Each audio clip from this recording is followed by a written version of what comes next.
Hi, my name's Starsky and welcome to From the Studio on Clubbing TV. In this episode, we're going to take a look at two beautiful little semi-modular synths. It's the East Beast and the West Pest from Create Audio.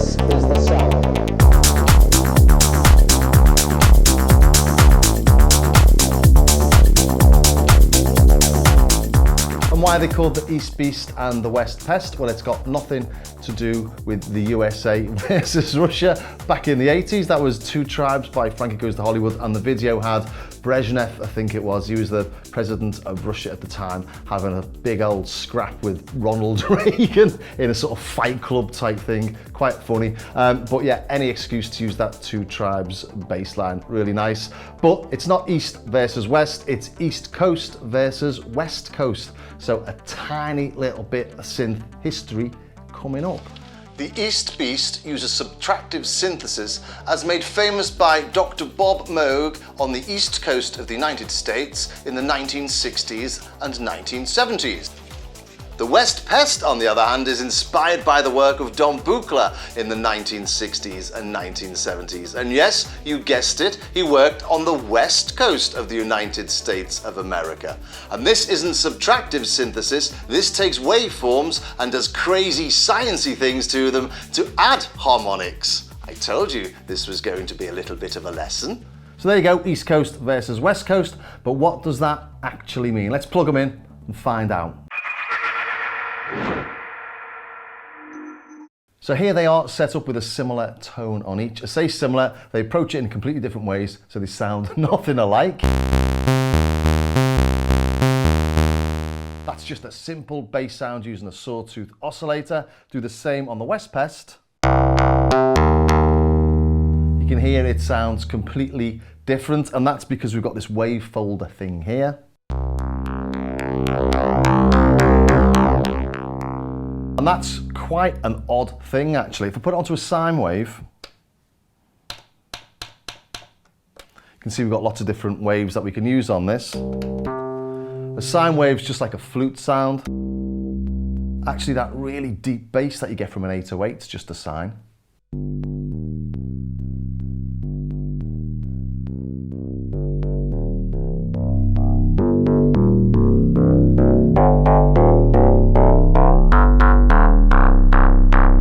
What a wave folder does, it takes that sine wave that's sort of shaped like this, and as it increases in volume, it sort of reaches a limit and folds back in on itself. That's why it's called folding, and what you get is loads of extra harmonics. So a wave that sounds like this turns into this. Which is why the sawtooth wave sounds like that.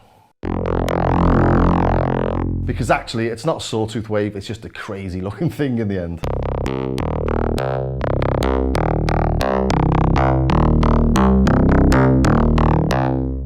So that's the big difference, they just sound completely different. The East Beast is more like what you'd normally hear on most synths. A little bit of resonance to the filter.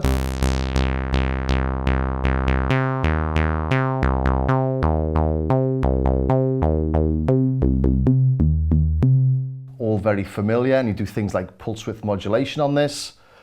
So we go to a square wave, we'll take the LFO out and we'll put that into the width modulation.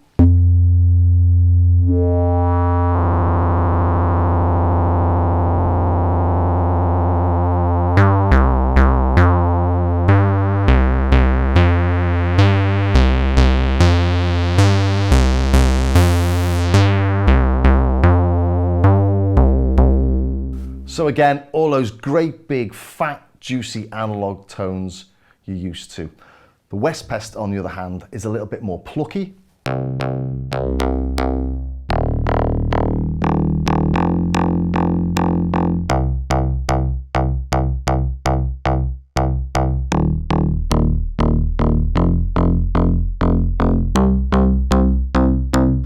And that's because it doesn't have a standard filter on it. It has this thing called a low pass gate.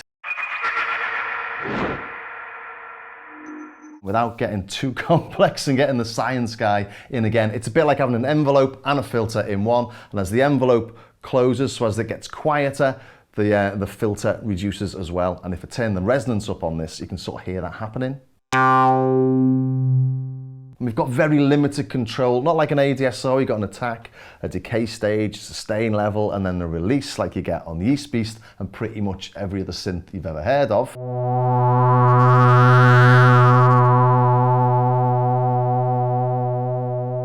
You can hear that build and then dropping a bit and then releasing. You don't get that sort of control on the West Coast style things. You just get zero attack. And you can see here that we don't have an attack knob. We've just got sustain and release. And on the original units, you didn't get that. The release was just based on what components you had in it. So every module or every design by different designers or different modular makers would sound slightly different.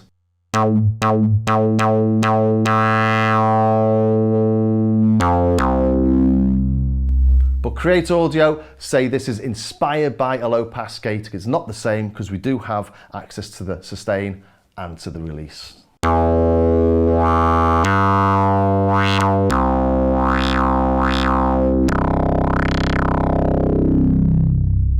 Which makes it massively more flexible, but it still gives it that little punchy sound. Really nice, as I think I've said, for percussion and for plucks.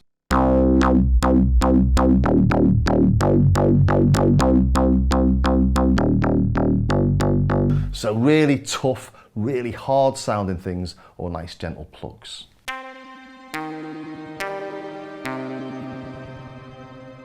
So I think that just about covers the difference between East and West. Should we take a look at what we've actually got on these now?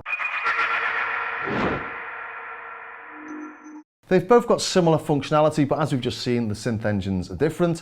On the East Beast, we've got an oscillator, a filter, an envelope, and an LFO. And on the West Pest, we've got an oscillator, the wave folder, and this dynamics controller, and an LFO. So similar amount of controls on both of them. We've also got a sequencer at the bottom of them as well, and lots of different buttons that we can see as well. These buttons down here make up an octave of a piano keyboard on both of them.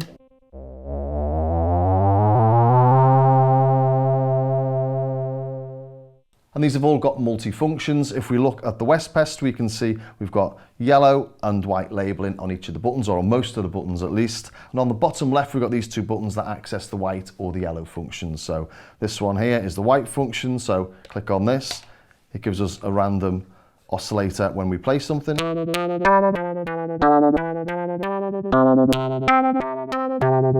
That's really nice for all those sort of crazy modular style things. Actually, every note sounds completely different. And we'll just take that off again. And these four LEDs here, they basically indicate what's happening on different menus really. There's not that much menu diving. There's a couple of things you've got to remember, but stuff like, for example, the MIDI channel, we go to the yellow, we're on 1. If you know your binary, you know that's 7, is it? And then we go through to 16, or random,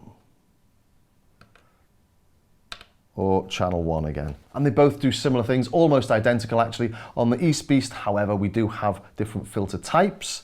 So we go to the green button, we can see the filter types changing. If we put the hold on, which is green and hold, play a note. Now I can change the filter type.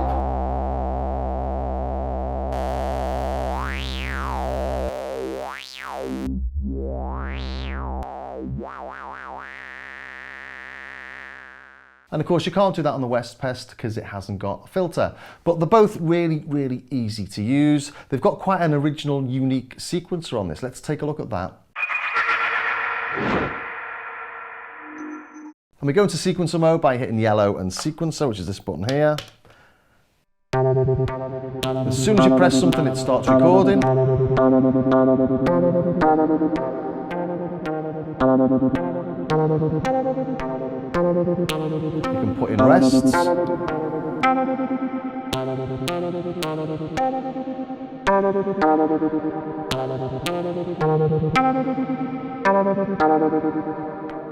So it's not the most flexible of sequences you've ever used, but it does have this generate mode whereby it'll change the notes slightly or add rests. If we go to generate, which is tap white and generate, it's changed the pattern. We can do that again. All very nice, and we've still got that random oscillator thing going on, so every note's a little bit different. Let's just slow it down. And then we're entering that sort of weird modular territory where it's doing its own thing.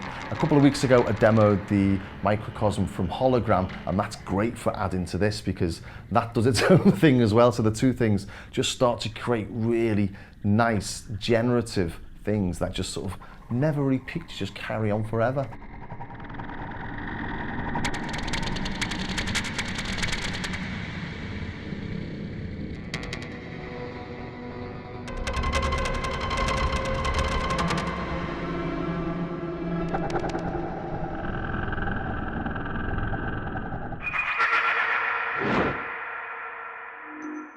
Other things we can do is link them together. They've both got a patch bay. We can take the oscillators out. We can take the output of the filter. We can put one into the other filter. So we can use them as one larger synth actually. Let's have a little play. And what I'm going to do is I'm going to try and modulate the wave, or this wave folder amount, using the envelope on the East Beast. So I'm going to use an East Beast envelope on the West Pest's wave folder.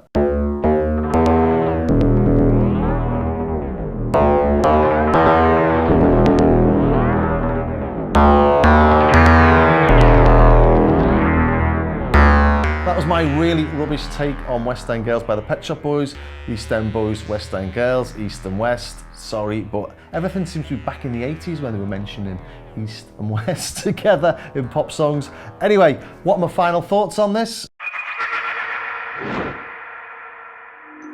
I really like these two units. I've not mentioned that they're designed collaboratively with Pittsburgh Modular. Pittsburgh Modular are a really amazing boutique Euro rack company that makes some really nice little synths. So to get Pittsburgh Modular innards in something this good a value, I think that East Beast and West Pest are about €249, $249 each. So they're well worth checking out, especially if you're into your Euro rack, because you're getting in each of these 3 separate modules, all for around €249, which is really amazing value. I do hope you enjoyed that, and if you did, please remember you can watch it whenever you like on our Clubbing TV official YouTube channel on the From the Studio playlist. If you've got any questions, drop them in the comments and I'll see what I can do to answer them. And if you do like these, I've got a much longer deep dive of them on my Starsky Carr YouTube channel as well. So I'll see you in the next episode of From the Studio.